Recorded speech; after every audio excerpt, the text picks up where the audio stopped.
বাংলাদেশের প্রাক্তন প্রধানমন্ত্রী শেখ হাসিনার মৃত্যুদণ্ডই দিল ইউনুসের ট্রাইব্যুনাল।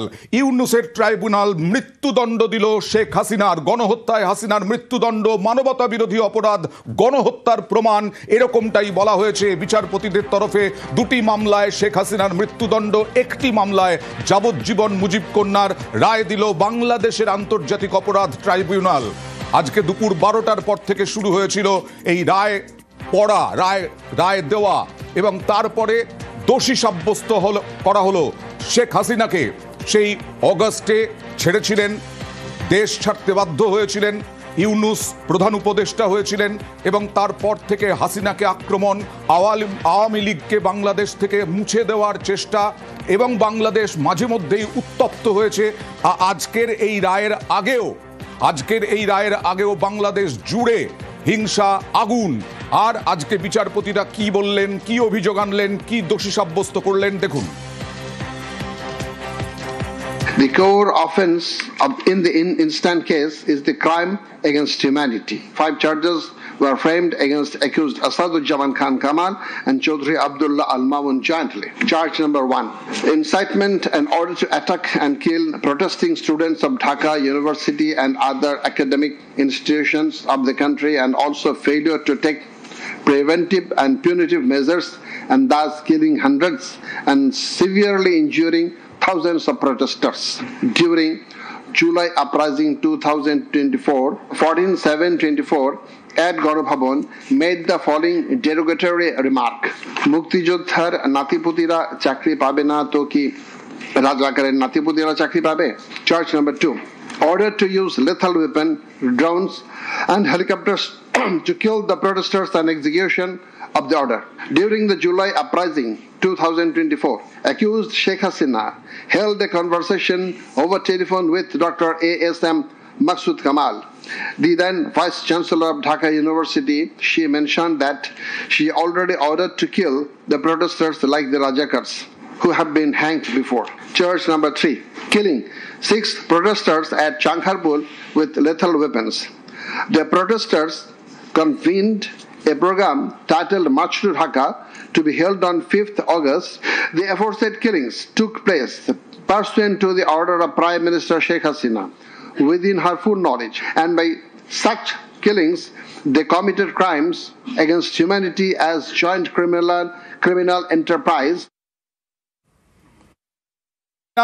মৃত্যুদণ্ডই দেওয়া হলো ট্রাইব্যুনাল, ইউনুসের ট্রাইব্যুনাল। সহকর্মী অতনুর কাছ থেকে জানতে চাইব। অতনু, আজকে প্রায় 2 ঘন্টা ধরে রায় পড়া হলো, এবং সেই রায়ের মধ্যে এটাই তো প্রত্যাশিত ছিল বলা হচ্ছে, আন্তর্জাতিক মহলের একাংশ বলছে এটাই প্রত্যাশিত ছিল। একরকম তাই আন্তর্জাতিক মহল দাবি করছিল এতদিন ধরে যেভাবে পুরো বিষয়টা ফ্রেম করা হয়েছে, তাতে শেখ হাসিনার মৃত্যুদণ্ড হয়তো সময়ের অপেক্ষায় আন্তর্জাতিক যে অপরাধ ট্রাইব্যুনাল, সেই অপরাধ ট্রাইব্যুনালে। তো সেই মৃত্যুদণ্ড আইনের পথে দিতে গেলে আইনের বেশ কিছু জায়গা রয়েছে, বেশ কিছু সংস্থান রয়েছে, যে সংস্থানগুলো তুলে ধরতে হবে। কি তুলে ধরতে হবে? এই যে 5টি অভিযোগ করা হয়েছে শেখ হাসিনা এবং বাকি দুজনের বিরুদ্ধে, এই 5টা অভিযোগ খাতায় কলমে প্রমাণ করতে হবে।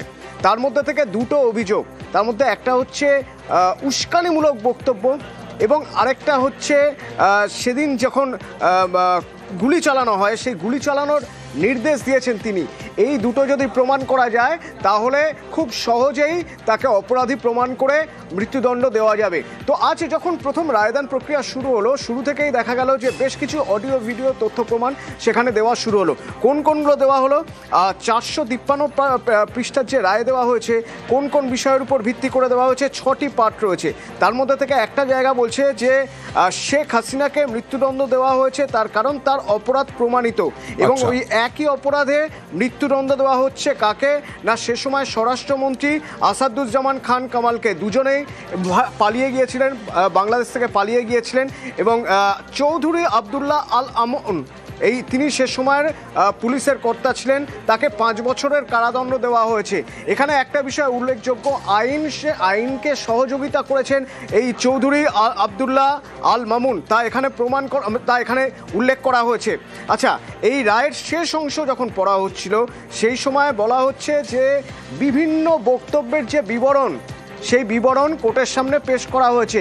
শেখ হাসিনা যখন যে সময় রাজাকার প্রসঙ্গ তুলে এনেছিলেন তার বক্তব্যের মাধ্যমে সেই প্রসঙ্গ তুলে আনা হলো, সেই সময় অতনু একটু থাকো তো আমার সঙ্গে, কারণ আইনজীবীদের বক্তব্য আসছে, একটু দেখে নি বাংলাদেশের আইনজীবীরা কি বলছেন।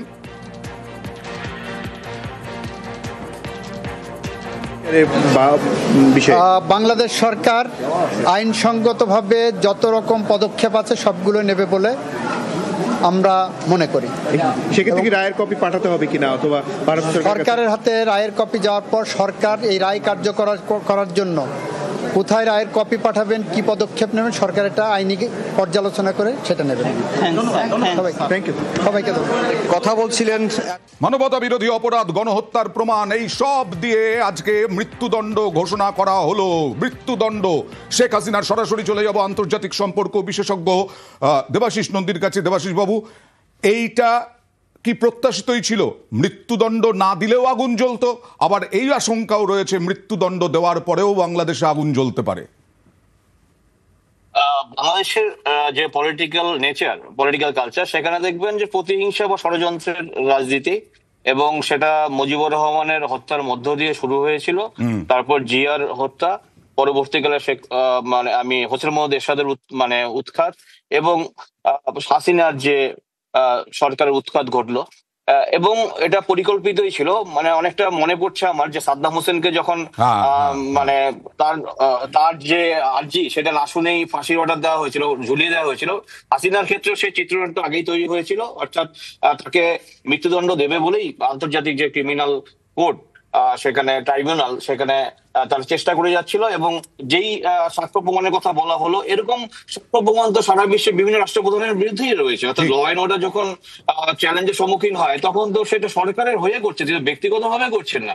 অর্থাৎ সেখানে তার পক্ষে কোনো সপক্ষে কোনো আইনজীবীকে দাঁড় করানো যায়নি, এবং তার বক্তৃতা শোনা যায়নি।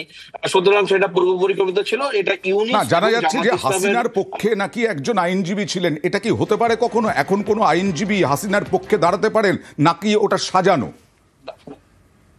ওটা সাজানো। দেখুন, না হলে তো বলবে এক পেশে রায় দিয়েছে। অর্থাৎ এই জামাত এবং ইউনিস ওরা প্রমাণ করতে চাইছে হাসিনার পক্ষে আইনজীবী দেওয়া হয়েছিল, অর্থাৎ না হলে সারা বিশ্বে নিন্দিত হবে।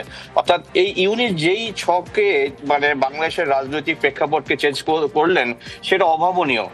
এবং এটার পরে যেটা হতে পারে, যখন বাংলাদেশে যারা আওয়ামী লীগের সমর্থক, আওয়ামী লীগ আগেই তো ব্যান করে দেওয়া হয়েছে, অর্থাৎ মাইনাস আওয়ামী লীগ একটা রাষ্ট্র ব্যবস্থা প্রতিষ্ঠিত করতে চাইছে, এবং যে সাংবিধানিক যে নেচার, মুজিবুরের যে ধর্মনিরপেক্ষ সংবিধান, সেই সংবিধানকেও চেঞ্জ করবে তারা আগামী দিনে। এবং বাংলাদেশের জাতীয় সঙ্গীত, বাংলাদেশের ইতিহাস, মুক্তিযুদ্ধের ইতিহাস সবটাই চেঞ্জ করবে। অর্থাৎ সেখানে হাসিনাকে যদি মাইনাস না করা হয়, তাহলে সেটা করা যাবে না। হাসিনাকে যদি, এইখান থেকে আমি একটু আসবো আপনার কাছে। হাসিনাকে মাইনাস করতে হবে, যে করেই হোক হাসিনাকে মাইনাস করতে চায় ইউনূস সরকার, আর সেই কারণেই হাসিনার মৃত্যুদণ্ড। কিন্তু হাসিনা তো রয়েছেন ভারতে রাজনৈতিক আশ্রয়ে। এইখান থেকে আমি দেবাশিস বাবু আপনার কাছে জানতে চাইবো, ভারতের কি করার আছে? এবং শেখ হাসিনা তো বাংলাদেশের যে ট্রাইব্যুনাল, সেখানে আবেদন করতে পারবেন না, সেটা ঘোষণা হয়ে গেছে। আন্তর্জাতিক ট্রাইব্যুনালে কি আবেদন করতে পারবেন?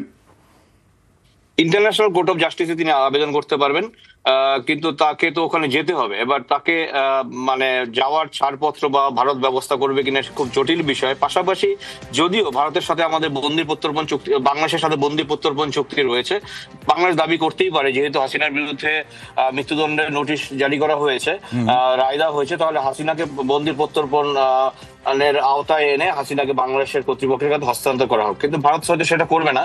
কিন্তু এটা কিন্তু অনেকটা সংকট বেড়ে গেল। অর্থাৎ ভারতের উপরও কিন্তু একটা আন্তর্জাতিক চাপ আসতে পারে, ইন্টারপোলের চাপ আসতে পারে। এবং যেহেতু বাংলাদেশের ইন্টারন্যাশনাল ট্রাইব্যুনাল, তারা তো ইন্টারন্যাশনাল কোর্ট অফ জাস্টিস বা অন্যান্য আইনি সংস্থা যারা আছে, তাদের কাছে দরবার করবে কেন ভারত একটা অপরাধীকে আশ্রয় দিচ্ছে। সুতরাং এটা কিন্তু ভারতের কাছে একটা বড় চ্যালেঞ্জ হয়ে রইল। এবং এই যদি ফেরত না, তবে এর আগে বাংলাদেশ বারবার শেখ হাসিনাকে চেয়েছে, ভারত কোনো মন্তব্য করেনি, ভারত বারবার এড়িয়ে গিয়েছে। আমি আরেকবার, দেবাশিসবাবু একটু সঙ্গে থাকুন, আমি আরেকবার নিউজ রুমে অতনু রয়েছে, অতনুর কাছে চলে যাওয়ার চেষ্টা করব। অতনু, আজকে বাংলাদেশের পরিস্থিতি আমরা দেখছিলাম।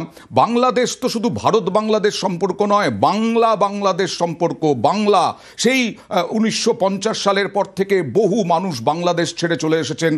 আজকে বাংলাদেশের পরিস্থিতি আগুন জ্বলছে গত বছর থেকে। আজকেও দুদিন ধরে আগুন জ্বলেছে। আজকে বাংলাদেশের পরিস্থিতি কি এখন?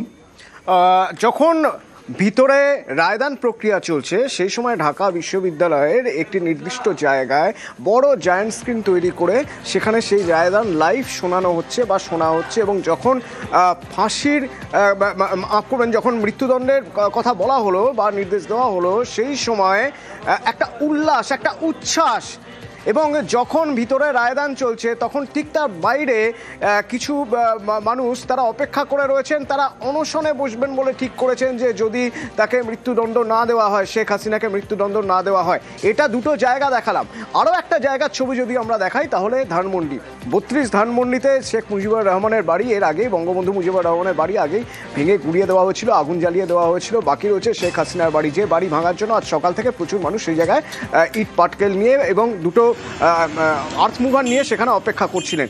সেনা গিয়ে আটকায়, সেনা গিয়ে ব্যারিকেড করে, পুলিশ এবং সেনা ব্যারিকেড করে। একটা সময় দেখা গেল ব্যারিকেড ভেঙে চলে যাচ্ছে কিনা, এটা খেলার মাঠ করে দেওয়া হবে এই বাড়ি গুড়িয়ে। একদম একদম এই ছবিটা একটু সহ দেখাই। জুলাই আন্দোলনকারীরা তারা জমায়েত হয়েছেন। এর আগে মুজিবুর রহমানের বাড়িটাও ভেঙে গুড়িয়ে দেওয়া হয়েছিল, এবার শেখ হাসিনার বাড়িটাও ভেঙে গুড়িয়ে, আসলে যেটা দেবাশিস বাবু বারবার বলার চেষ্টা করছেন যে মাইনাস করতে চাইছে, সমস্ত কিছু থেকে হাসিনাকে বাদ দিতে চাইছে। এবার সরাসরি আরো একবার চলে যাব দেবাশিস নন্দীর কাছে। আমার সঙ্গে রয়েছেন এই মুহূর্তে আন্তর্জাতিক সম্পর্ক বিশেষজ্ঞ দেবাশিস নন্দী। দেবাশিসবাবু, যেটা বলছিলাম যে রবি ঠাকুরের বাড়ি পর্যন্ত ভেঙেছে, রবি ঠাকুরের বাড়িকেও ছাড়া হয়নি, বিভিন্ন মনীষীদের বাড়ি ভাঙা হয়েছে। আজকে বাংলা, আমরা বাঙালি, আমরা আজকে বলছিলাম অতনুর সঙ্গে কথা বলতে গিয়ে, আজকে বহু বছর আগে অনেকেই আমরা চলে এসেছি, আমাদের মা বাবারা চলে এসেছেন এই এদেশে। আজকে একটা খুবই সেন্টিমেন্ট রয়েছে এই মুজিবুর রহমানের পরিবার এবং বাংলাদেশ নিয়ে, সেই সেন্টিমেন্টটাকে একেবারে ধূলিসাৎ করতে চাইছে ইউনূস।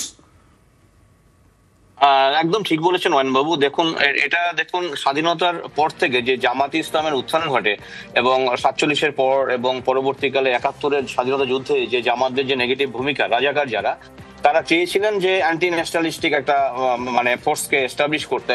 মুজিবুর হত্যার মধ্য দিয়ে শুরু হয়েছিল এবং পরবর্তীকালে তারা পাকিস্তানের সাথে একটা যোগাযোগ রেখেছেন। এখন হাসিনার বিতরণের পর থেকে তারা সরাসরি যোগাযোগ এস্টাবলিশ করেছেন। অর্থাৎ এটা একটা বড় নেটওয়ার্ক। এবং আমরা দেখতে পেয়েছি শেখ হাসিনা যখন ভারতে পালিয়ে চলে আসেন, তারপরে মুজিবুরের বাড়ি তো ভাঙা হয়েছে, এবং কি কাজী নজরুল ইসলাম এবং রবীন্দ্রনাথ কেউ বাদ যাননি।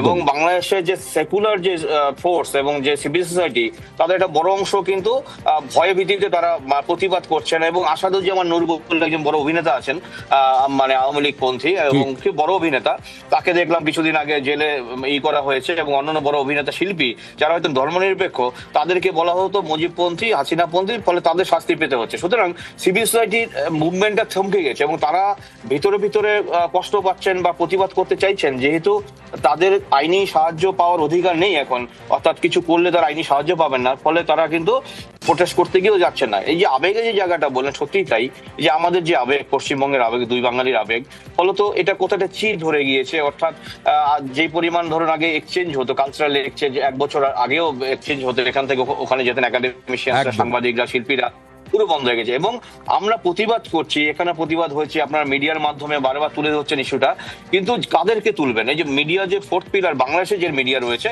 তারা এখন ভয়ে ভীতিতে কিন্তু এই ইউনিশ সরকারের গুণগান গাইতে বাধ্য হচ্ছেন, কারণ একাধিক মিডিয়া হাউসকে পুড়িয়ে দেওয়া হয়েছিল যারা একটু উদার সংবাদ বা নিরপেক্ষ সংবাদ প্রচার করতো। সুতরাং এই অবস্থায় দাঁড়িয়ে মনে হয় আগামী দিনে যে বাংলাদেশ তো বিপ্লবের একটি দেশ, অর্থাৎ মানে 52-এর ভাষা আন্দোলন থেকে শুরু করে 69-এর গণঅভ্যুত্থান, 71-এর স্বাধীনতা যুদ্ধ, 90-এর এরশাদ বিরোধী আন্দোলন, অনেক ভালো ভালো আন্দোলনের সাক্ষী, এবং সেখানে ছাত্র জনতা পজিটিভলি গর্জে উঠেছিল। আমার মনে হয় আরেকটা বড় বিপ্লব হবে বাংলাদেশে, কারণ যেই মানুষগুলোকে আমরা সামনে দেখছি, তারা জামাতের মানুষ, যারা ধর্মান্ধ মানুষ, সেই সংখ্যাটা কিন্তু 10%-এর বেশি, 10 to 15%, এবং তারা কিন্তু বাংলাদেশের জাতীয় যে সংসদ, সেখানে কখনো 15টার বেশি সিট পায়নি, মানে এনশিওর করতে পারেনি। কিন্তু তারা যেহেতু খুবই উগ্র, ভিজিবল, তারা মারতে পারে, মরতেও পারে। সুতরাং যারা একটু শান্তিকামী মানুষ, গণতন্ত্রের পক্ষে, তারা কিন্তু একটু চুপ হয়ে আছেন। আমি যতটুকু জানতে পেরেছি, তারা কিন্তু ইউনাইটেড হচ্ছে। পরশু দিনেই মনে অস্ট্রেলিয়া থেকে একজন একাডেমিশিয়ান, সে বাংলাদেশের, তার সাথে বইও আছে আবার, তো সে খুব দুঃখ প্রকাশ করছিলেন যে তাদের যে কর্মীরা রয়েছেন, যা বুদ্ধিজীবী আওয়ামী লীগপন্থী, তারা খুব ইউনাইটেড হচ্ছেন। প্রথমে তারা থমকে গিয়েছিলেন, বুঝতে পারেনি অতর্কিত। আমি আসছি আপনার কাছে আসছি, কারণ প্রাক্তন স্বরাষ্ট্রমন্ত্রী যারও মৃত্যুদণ্ড হয়েছে, সেই প্রাক্তন স্বরাষ্ট্রমন্ত্রী কি বললেন দেখুন। দেশের একটা গণতান্ত্রিক সরকার বিনষ্ট করার জন্য, মুক্তিযুদ্ধের চেতনা যে আমরা দেশ স্বাধীন করছি, একটা অসাম্প্রদায়িক চেতনার বাংলাদেশ, সেটাকে কবর দেওয়ার জন্যই এই ঘটনাগুলি একের পর এক ঘটছে। আমরা এই কোর্টকে যেহেতু মানি না, এই রায়কেও মানি না, জনগণ এই রায় মেনে নেবে না। এই রায় বা এত বড় দুঃসাহস যারা দেখিয়েছেন, তারা নিশ্চয়ই ধীরে ধীরে সেটা টের পাবেন। বঙ্গবন্ধুর হত্যার বিচার যেমন হয়েছিল, ঠিক তেমনই এগুলি যারা করেছেন, যারা এই ঘটনা কনস্পিরেসি করেছে, তাদেরও বিচার বাংলাদেশের মানুষ করবে। তাদেরও বিচার বাংলাদেশের মানুষ করবে। কিছুক্ষণ আগেই দেবাশিস বাবু যেটা বলছিলেন যে হয়তো আরও একটা আন্দোলন হতে পারে, বিপ্লব হতে পারে, কিন্তু এখন যেটা হলো সেটা হলো হাসিনাকে পুরোপুরি মুছে দেওয়ার চেষ্টা করছেন মোহাম্মদ ইউনূস। অতনু, এই মুহূর্তে বাংলাদেশের যে ছবি আমরা দেখছিলাম, তুমি বলছিলে যে যদি মৃত্যুদণ্ড না দেওয়া হয় তাহলে অনশনে বসে যাবেন, এক অংশ বলছেন। আরেক অংশ আমরা দেখলাম যারা শহীদের পরিবার বলা হচ্ছে, তারা কান্নায় ভেঙে পড়লেন আনন্দে, মানে মৃত্যুদণ্ড যে দেওয়া হয়েছে। এই ঘৃণাটা কি ঢুকিয়ে দেওয়া হয়েছে, ইনজেক্ট করা হয়েছে ইউনূস হাসিনার বিরুদ্ধে? রাতারাতি এটা হয়নি, কারণ এর আগেও এই ঘৃণার সঙ্গে পাশাপাশি আরেকটা বিষয় বলতে হবে, আরও একটা বিষয় ইনজেক্ট করা হয়েছে, তা হলো ভারত বিদ্বেষ। একদম। তো এই ভারত বিদ্বেষের অনেক নজির আমরা দেখেছি। সে সময় শেখ হাসিনা যখন প্রধানমন্ত্রী রয়েছেন, তৎকালীন সময়েও বেশ কিছু ক্ষেত্রে যখন দুই দেশের মধ্যে খেলা হয়, মূলত ক্রিকেট হয়, সে সময় দেখেছি যে অদ্ভুত একটা আক্রোশ, অদ্ভুত একটা বিদ্বেষ, যে বিদ্বেষের কোনো আগা মাথা নেই, মানে যে বিদ্বেষের কোনো কারণ নেই। কারণ এই ভারতের সঙ্গে মৈত্রীর সম্পর্ক থাকাটাই স্বাভাবিক বাংলাদেশের, কারণ বাংলাদেশ আজ স্বাধীন, তার জন্য ভারত, একদম না হলে বাংলাদেশ পূর্ব পাকিস্তান হয়ে থেকে যেত। কিন্তু তারপরেও কিছু মানুষের মধ্যে এই ঘৃণা রয়ে গিয়েছিল, এবং ঘৃণা রয়ে গিয়েছিল তাদের জন্যও যারা ভারতের সঙ্গে সুসম্পর্ক রেখেছেন, মানে শেখ মুজিবুর রহমানের পরিবার এবং তার পাশাপাশি শেখ হাসিনা এবং শেখ হাসিনার পরিবার। সেই ঘৃণা আস্তে আস্তে সেটাকে কনভার্ট করা হয়েছে একটা হিংসার জায়গায়, এবং এই মোহাম্মদ ইউনূস তিনি তদারকি সরকারের মাথায় বসার পর সেটা যেন আরও দ্রুত গতিতে হতে শুরু করেছে, এবং তার পাশাপাশি ভারত বিদ্বেষও দ্রুত গতিতে বাড়তে শুরু করেছে। তারই ফলশ্রুতি দেখা গেল যে 5 তারিখে, যখন গত বছরের 5 তারিখে 5ই আগস্ট, আমি একটু পেছনে যাব কারণ দর্শকদেরকে মনে করাতে হবে যে কি ঘটেছিল গত বছর 5 তারিখে আগস্টে, এবং কি হয়েছিল জুলাই আন্দোলনকারীদের ওপরে অত্যাচারের অভিযোগ উঠেছে শেখ হাসিনার বিরুদ্ধে, সেইগুলোও দেখাবো। তবে তার আগে হাসিনা, এই যে মৃত্যুদণ্ড, তার আগে তিনি বার্তা দিয়েছেন, অডিও বার্তা, ডোন্ট কেয়ার শেখ হাসিনা। আমাদের যে কর্মসূচি, আমি আশা করি এই কর্মসূচিও বাংলাদেশের মানুষ এটা পালন করে এই সুদখোর খুনি জঙ্গি ইউনূস আর তার সাথে যারা দোসর, তাদেরকে দেখিয়ে দেবে যে বাংলাদেশ জানে কিভাবে তাদের দাবি আদায় করতে হয়, কিভাবে বাংলাদেশ ঘুরে দাঁড়াতে পারে। অন্যায় অবিচার যারা করে তাদের বিচার একদিন বাংলার মাটিতে জনগণই করবে। কোনো ঘাবড়ানোর কিছু নেই, বেঁচে তো আছি, বেঁচে থাকবো, দেশের মানুষের কল্যাণ আবার করব, আর এই অপরাধীদের বিচার ইনশাল্লাহ বাংলার মাটিতেই করব। আওয়ামী লীগের নেতা কর্মীদের উপর জুলুম করে এই দলটাকে শেষ করতে চায়। লাখো শহীদের রক্তের বিনিময়ে স্বাধীনতা আমরা পেয়েছি। আপনারা জানেন যে সেই কোর্টে চিফ প্রসিকিউটর আমার বিরুদ্ধে যে সমস্ত অভিযোগ এনেছে তা সবই তো মিথ্যা। তবে এই কোর্টটাও তো অবৈধ, কারণ 1973 সালে পার্লামেন্টে আইন পাশ করে যুদ্ধ অপরাধীদের বিচারের জন্য এটা করা হয়েছিল। ইউনূস অবৈধভাবে অসাংবিধানিকভাবে ক্ষমতা দখল করেছে। জামাত, শিবির, বিএনপি, এনসিপি এরা মিলেই তো হত্যা করেছে, তো স্পষ্ট, এবং তারা সেটা নিজেরা স্বীকার করেছে। বাংলাদেশে আইনের শাসন প্রতিষ্ঠা করেছিলাম, ন্যায় বিচার প্রতিষ্ঠা করেছিলাম। যেহেতু যুদ্ধ অপরাধীদের বিচার করেছি, তার প্রতিশোধ নেওয়ার জন্য আমার উপরে এই জুলুম। গুন্ডামি, সন্ত্রাসী, জঙ্গিবাদী কাজ থেকে বিপ্লব হয় না, তবে বাংলাদেশটাকে জঙ্গি রাষ্ট্রে পরিণত করেছে। এখান থেকে বাংলাদেশকে মুক্ত করতে হবে। ওই মামলা রায় দিয়ে আমার কণ্ঠ বন্ধ করতে পারবে না। কিন্তু কিভাবে সম্ভব? আর মাত্র কয়েক মাস পরেই তো নির্বাচন চলে আসছে। মোহাম্মদ ইউনূসের যা ইঙ্গিত, নির্বাচন ঘোষণা হয়ে যাবে, দেবাশিস বাবু, একদম ক্ষমতা দখল আবার হবে, এবং তাতে বিএনপি বা জামাত যারাই হন না কেন তারাই ক্ষমতায় বসবে, এটা পরিষ্কার। আওয়ামী লীগের পক্ষে উঠে আসা কতটা সম্ভব? আওয়ামী লীগ তো ব্যান্ড হয়ে গিয়েছে অফিসিয়ালি। এখন যদি তারা ওই হাসিনা যেটা বললেন, আওয়ামী লীগের কর্মীদের যে ভয়েস শুনি বা বার্তা, সেখানে পরিষ্কার যে তারা ইউনাইটেড হচ্ছেন এবং তারা নেটওয়ার্কের মাধ্যমে তারা নতুন করে প্রতিরোধ গড়ে তুলছেন। যদি প্রতিরোধ গড়ে তুলে সেই ৭১ স্বাধীনতা সংগ্রামের মতো ঘুরে দাঁড়াতে পারেন, তাহলেই তাদের পক্ষে সম্ভব। এছাড়া কিন্তু জামাত এবং বিএনপি ক্ষমতা দখল করবে, এবং বিএনপিও যে আসতে পারবে সেটা গ্যারান্টি নেই, কারণ বিএনপির যে নেতা তারেক জিয়া লন্ডন থেকে আসতে পারছে না, তার বিরুদ্ধে মিথ্যা মামলা রয়েছে এবং আগে জেনুইন মামলা ছিল। এখন জামাতরাই চায় না সে দেশে ফিরুক, তাহলে বিএনপি ক্ষমতায় আসবে। আর বিএনপি কম্পারেটিভলি লিবারাল জামাত থেকে, কিছুটা বৈধতা আছে। সুতরাং জামাত চাইছে না, এখন বিএনপি বুঝতে পারছে জামাতের সাথে তাদের অ্যালায়েন্স হয়ে তাদের সর্বনাশ হলো, তাদের অস্তিত্ব বিপন্ন। সুতরাং আগামী দিনে আমার মনে হয় বড় সড়ো একটা লড়াই বা বিপ্লব অপেক্ষা করছে বাংলাদেশে। মানে খুব সহজে ইলেকশনটা হতে দেবে না আওয়ামী লীগের লোকজন, কারণ মাইনাস আওয়ামী লীগ বাংলাদেশের অস্তিত্বকে মানে নেতিবাচক করে তোলে। আরো অনেক বিষয় রয়েছে, যার মধ্যে রয়েছে ভারত বাংলাদেশ সম্পর্ক। ভারত বাংলাদেশ সম্পর্ক কোন জায়গায় যাবে, ভারতের অবস্থান কি হতে পারে, আন্তর্জাতিক ক্ষেত্রে ভারত বাংলাদেশের কি সম্পর্ক হতে চলেছে, এই সব নিয়ে আসবো।